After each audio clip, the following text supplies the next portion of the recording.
আর রুটি তৈরি করব, তার সাথে পরিবেশন করব বন্ধুরা। মাটনের সাথে কিছুটা মেটে নিয়ে এসেছিল, আমি এটাকে আলাদা করে তুলে দিলাম বন্ধুরা। এখন ব্রেকফাস্টে এটা তৈরি করে দেবো। মেটেটা আমি কড়াইয়ে দিলাম,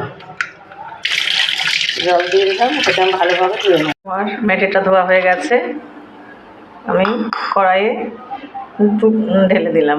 পরিমাণ মতো লবণ দিয়ে দিলাম, একটু গোলমরিচের গুঁড়ো দিয়ে দিলাম, জিরে ধনে গুঁড়ো, খুব অল্প অল্প হলুদ গুঁড়ো, চিলি ফ্লেক্স। এবার আমি রান্নাটা বসিয়ে দিলাম জল দিয়ে, তারপরে ঢাকনা দিয়ে ঢেকে দিলাম।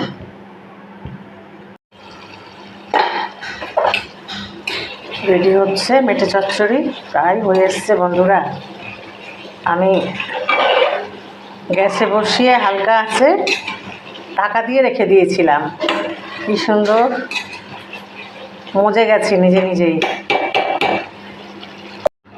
তো বন্ধুরা রেডি হয়ে গেছে আমার মেটে চচ্চড়ি, একেবারে শাহী খানাপিনা আজকের আমার ঘরে। তো বন্ধুরা রেডি হয়ে গেছে আমার মেটে চচ্চড়ি।